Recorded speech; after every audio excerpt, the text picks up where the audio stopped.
Hello दोस्तों, veterans नमस्कार। मैं दीवान सिंह। मैं आपको बताना चाहूँगा कि इससे पहले वाले वीडियो में जो 10th बेस सेटलमेंट का कंडीशंस थी एलिजिबिलिटी और जॉइंट नोट की, वो मैंने आपको बताई। और ये मैटर बहुत ज़्यादा गरमाया हुआ है एडिशनल इंक्रीमेंट का। तो उसमें मैंने बताया कि आपकी एलिजिबिलिटी क्या है, यानी कब मिलेगा आपको। तो आपको पता चला कि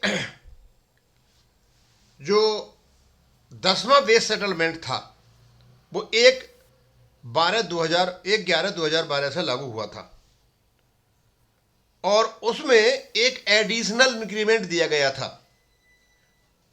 तो वो किसको मिलेगा? तो टॉप पर पहुंचने के बाद जिसको 2 साल क्लरिकल और सबिस्टर स्टाफ होंगे उनको मिलेगा। स्केल 1 को उसमें दे नहीं रखा है। स्केल 2 और 3 और जितने भी आपके 3 तक हैं उनको टाइम पीरियड 2-2 साल है टॉप पर पहुंचने के बाद। और स्केल 4 का जो टाइम पीरियड है वो है 3 साल। वो उनका टाइम पीरियड है।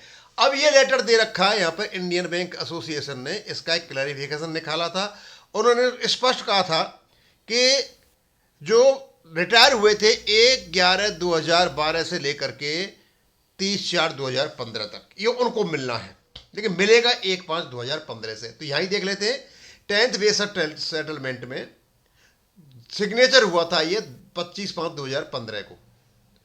एक स्पेशल इंक्रीमेंट या स्टैग्नेशन इंक्रीमेंट दिया इन्होंने 1/5/2015 से।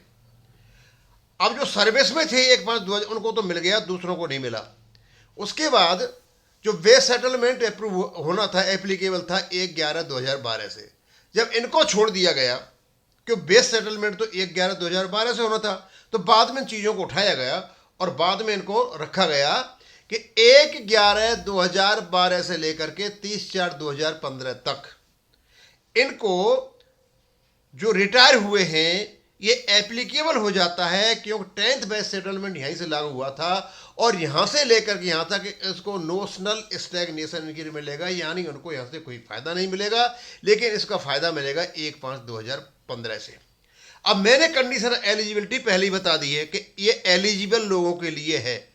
एलिजिबल ये है कि 1/11/2012 को जिस व्यक्ति को टॉप पर पहुंचे हुए, टॉप मतलब स्टैग्नेशन इंक्रीमेंट के साथ पहुंचे हुए, यानी सारे स्टैग्नेशन इंक्रीमेंट लग गए, उसके लगने के बाद 2 साल हो गए, स्टिल आदमी सर्विस में है और 10th बेस सेटलमेंट में है, तो उसको मिलेगा। तो ये जो थी इसकी स्टैग्नेशन इंक्रीमेंट की जो शर्तें थी अलग अलग थी। इसमें 3 साल तो है क्या क्या स्केल 4 के मैनेजर्स के लिए, औरों के लिए 2-2 साल है, लेकिन स्केल 1 का वहां कुछ नहीं दे रखा है।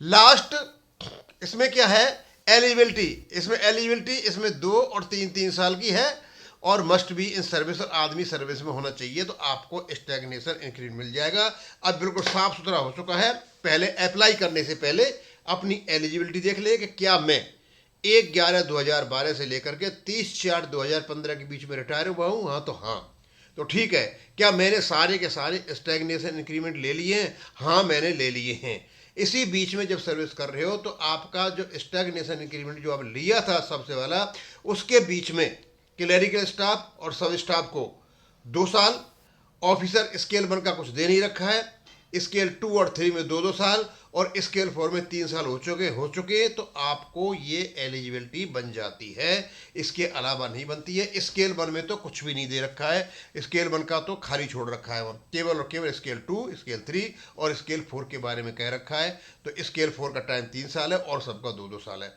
अब इसको जम्मा चौड़ा नहीं खींचूंगा, सारा क्लियर हो चुका है। थैंक यू, धन्यवाद।